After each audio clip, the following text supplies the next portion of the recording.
Being great at sales is essential to your business and your career, but you and I both know that the stress of selling and dealing with constant rejection can be an emotional drain.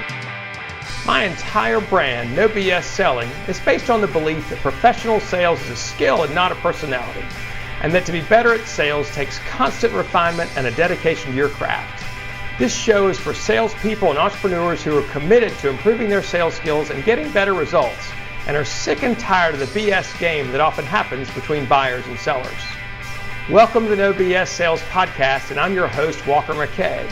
I'll help you and your sales team make selling easier, feel less cheesy, and be more lucrative. It's time to change the rules and level the playing field between you and the people you sell to. You're already good, let's be better. Welcome to the No BS Sales Podcast. I'm your host, Walker McKay. I am thrilled today to have a guest, Steve Benson, who is the CEO and founder of Badger Maps, which is the #1 app in the App Store for outside salespeople to upgrade existing CRMs with mapping, routing, and scheduling. After receiving his MBA from Stanford, Steve joined Google, where he became Google Enterprise's top sales executive globally in 2009.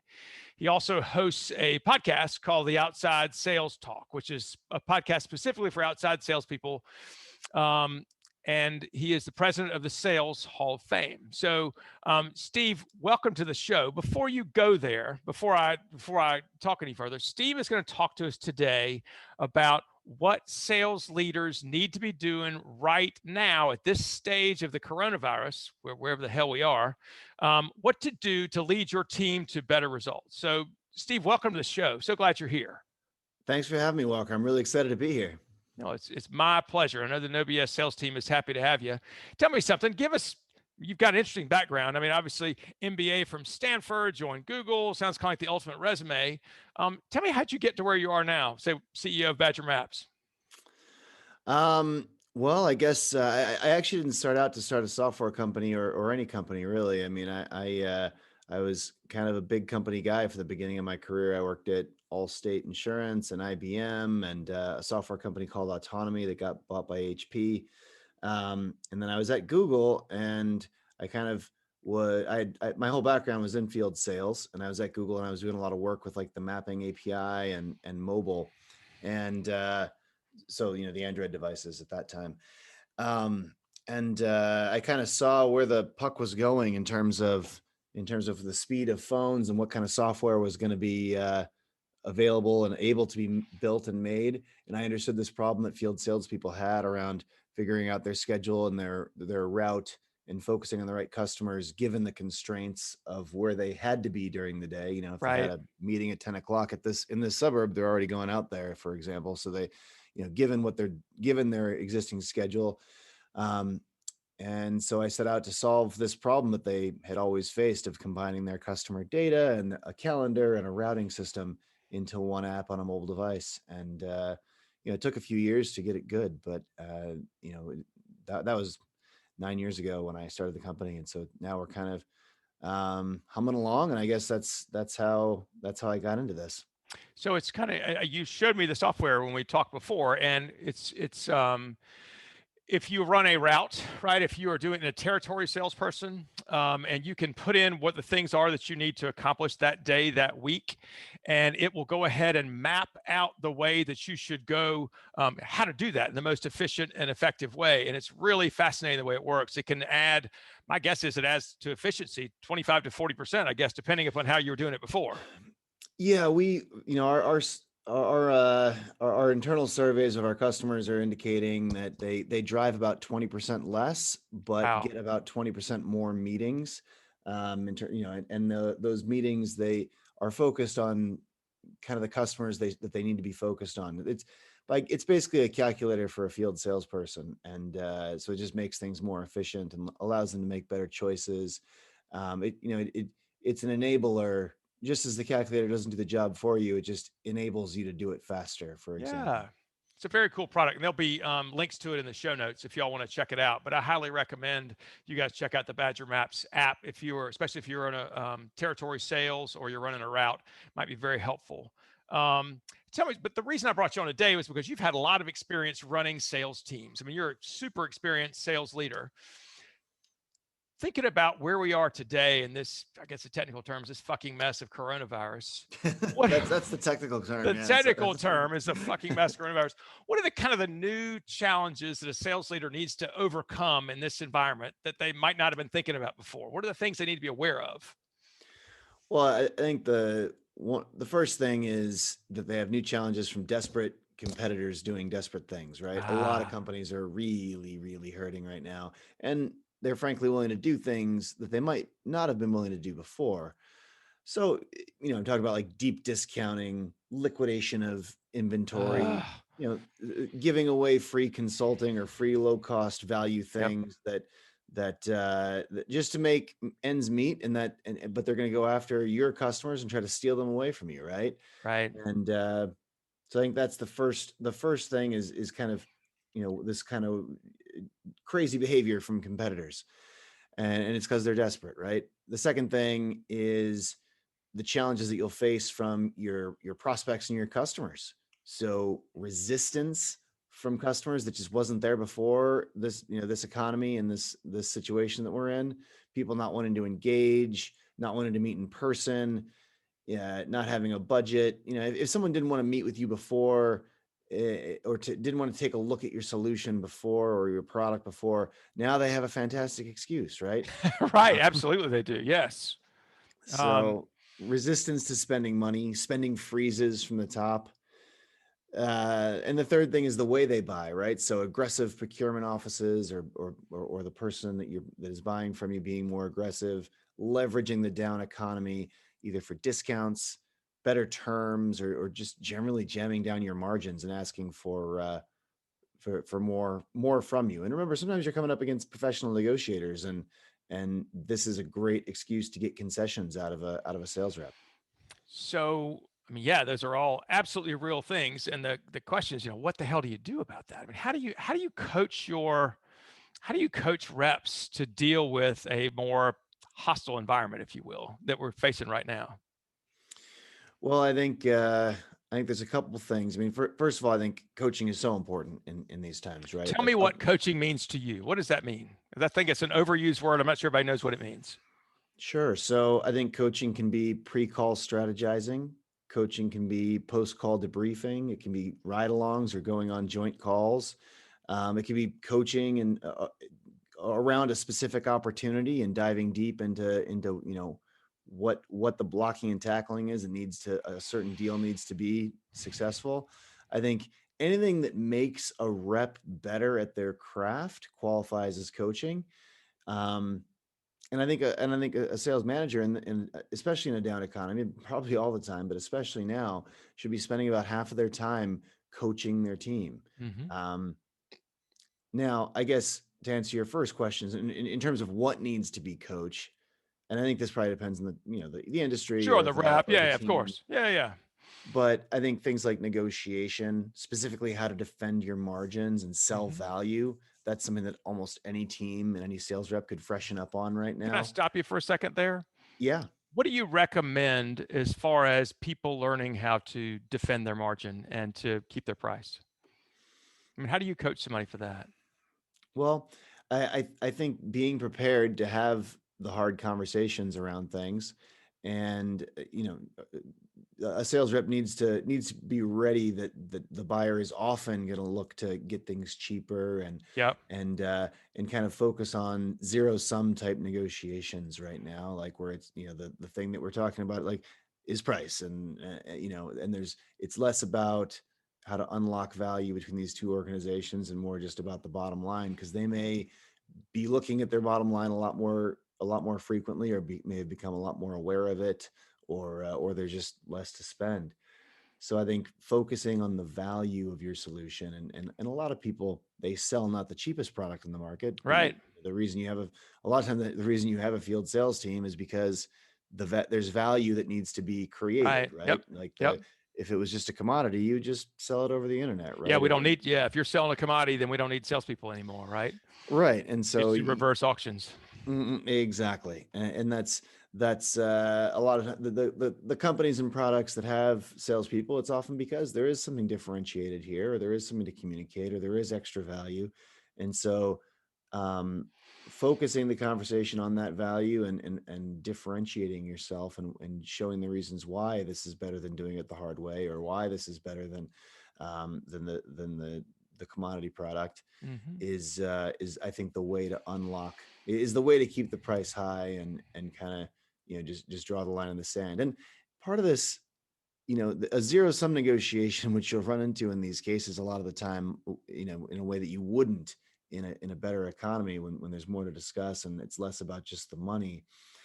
I think, the think about it like a wet rag, right? So, a lot of times you're you when you're negotiating with someone, they will often, in these zero sum type situations, it's like they choose, they stop asking for price concessions the way a someone wringing out a wet rag will stop wringing the rag. When do you stop wringing the They got rag? everything out, right? Yeah, when it stops giving water, right? You squeeze it until it stops Hmm. dripping.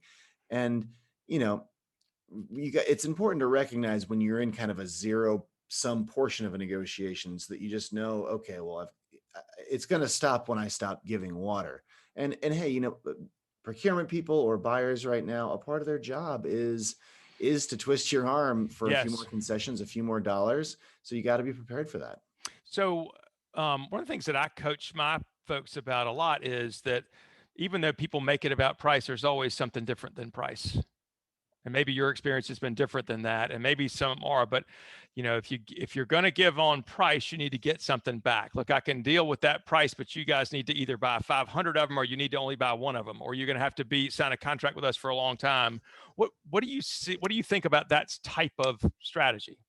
Well, and that's the opposite of zero sum negotiation, where it's giving to get and Yep. unlocking more value, and Yep. helping with deployment, or helping with the Yep. usage, or consulting around something, making things, finding more ways these organizations can work together to make 2 + 2 = Yep. 5. Yep. um I think that should be done in every negotiation, in every Yes. business transaction, If you get down to nope, you want $10 for it, we want $9 for it. There's not a damn thing we can do. Give it to us for $9, right? That when you have to recognize, I am now in a zero sum Got it. portion of Okay, this got it. negotiation. So Yep. I think it's important for a sales rep to know, hey, these are the things that I can do to unlock value in a negotiation. And they should have a Mhm. list, right? Like, here's the things that I have in my back pocket. You could give me a reference. You could refer other peer organizations to me. You could do a case study with me. You could Yep. um, but when you're in the part of the negotiation where it is kind of down to those brass tacks, and Yep. kind of the $9 versus $10 a unit, that's the part where you have to recognize when you're there. And a part of your job is to keep it at 980 instead of 920. Hmm.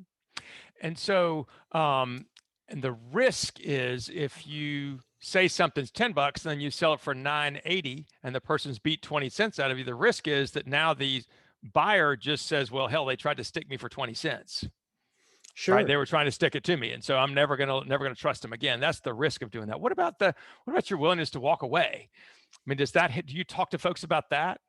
Where you say, look, we can do 980, or you say to yourself, I don't think we can do that. Yeah, I think it's important for sales managers right now to be real clear with their reps what the walkaway price is, and Yep. that this is fluid. Back to those desperate competitors in desperate times, Yeah. right? Like, things change on a day-to-day basis right now, and you have to recognize, do I have a product that is not replaceable, or that has this much more value over competition? What other options do my customers have? Yep. What you know because sometimes, to win, if your margin's at 30%, then you've got to be willing to give up 15 to win business. Sometimes, Right. if your Yep. product is truly replaceable, and you know that your competitor is truly looking at other products of that nature. Hmm. Makes sense. All right. So because people always say, I hear this all the time, oh, well, we don't really sell. We just have great relationships, blah, blah, blah, blah, blah, which I think is a bunch of bullshit. Um, how do relationships with your customers change in times like this? I mean, it's so much harder to build relationships over the phone, over Zoom than it is in person. I mean, how do they change and what do we do about it? Well, I think relationships absolutely change in times like this, and any kind of shift, but especially a major economic shift right now, your relationship changes, and you've got to understand that their situation might have changed more than yours or less than your company's Yep. situation. And everyone's talking about empathy right now, right? And I think Yep. that's pretty obvious, but all humans could always step back and brush up on their ability to put themselves in other people's shoes. I think. Absolutely. Yes. Um, but at least we all have one more thing in common these days, and but I do think it's a harder time for relationship building. There's less people may have less trust, less customer loyalty. You may feel sales cycles becoming longer for all these reasons that we've talked about.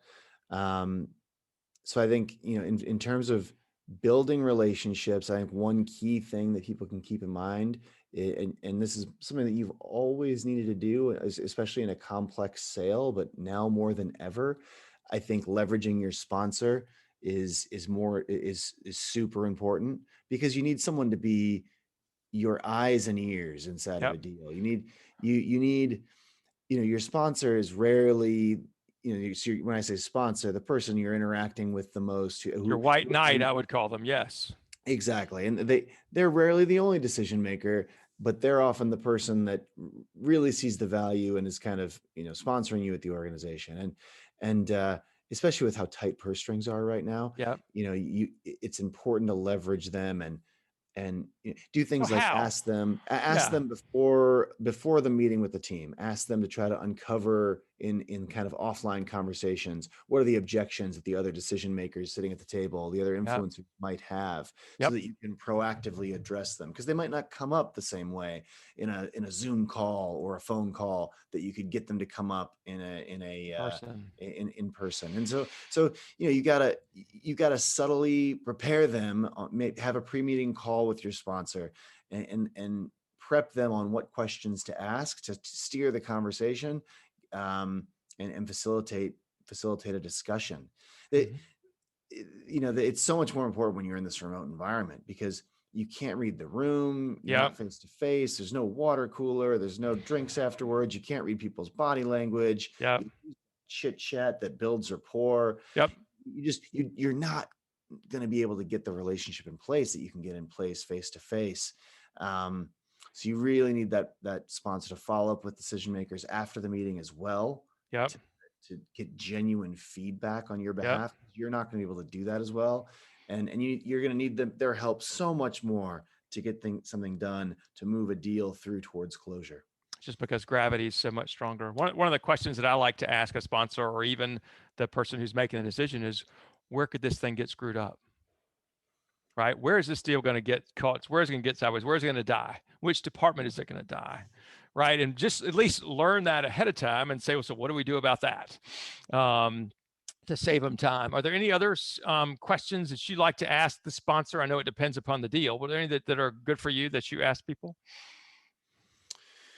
Questions for a sponsor. I think, yeah, I think that's a great question. Is, where is it going to die? I think anything around like, hey, what does John in finance think about this? Or Uh-huh. who Yep. who else needs to sign off on Yep. this? Who what, talking about having a discussion around the budget and who controls it, and kind of you've got to make sure you're uncovering all of these influencers or decision makers or people that can ding this, and find out what they're going to need to know. Like, what's John who control? Oh, so John controls the budget on this ultimately. Well, how does he evaluate things like this, decisions like this?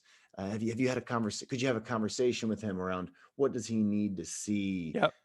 Like, do we need to do like an ROI study, or do we need to build a spreadsheet that shows, hey, Yep. well, if we make this investment, this is the payback period, Yep. and this is how it's going to work. Yep. Because sometimes a lot of companies, John in finance is a lot stronger than he was before Right. the recession started, right? Yep. it's funny. I have this flow that we do with people to teach how to find out about the decision-making process. And it's, it's like 5 or 6 questions. One is, when were you hoping to have this thing fixed? Or when you're hoping to fix this problem? Why then? So maybe you can find some more pain then. Number 3 would be, who else besides you needs to be in this meeting, right? Who else? And then what would you and the other people need to see or hear from us to make sure that you understood enough to tell us yes or no, right? To make a decision. So by following that flow, you can often discover a lot of those things that you're talking about. So yeah, that's great. So you've written a book, haven't you? Not a whole book, but I've written enough articles that I could put them into a book if I I haven't actually haven't slammed them all together, although there's I've been talking about doing that for a while, especially in now that I'm stuck in my my home office all the time. God, yeah, that's tough. So and when you're writing, are you typically writing about sales leadership? Yeah.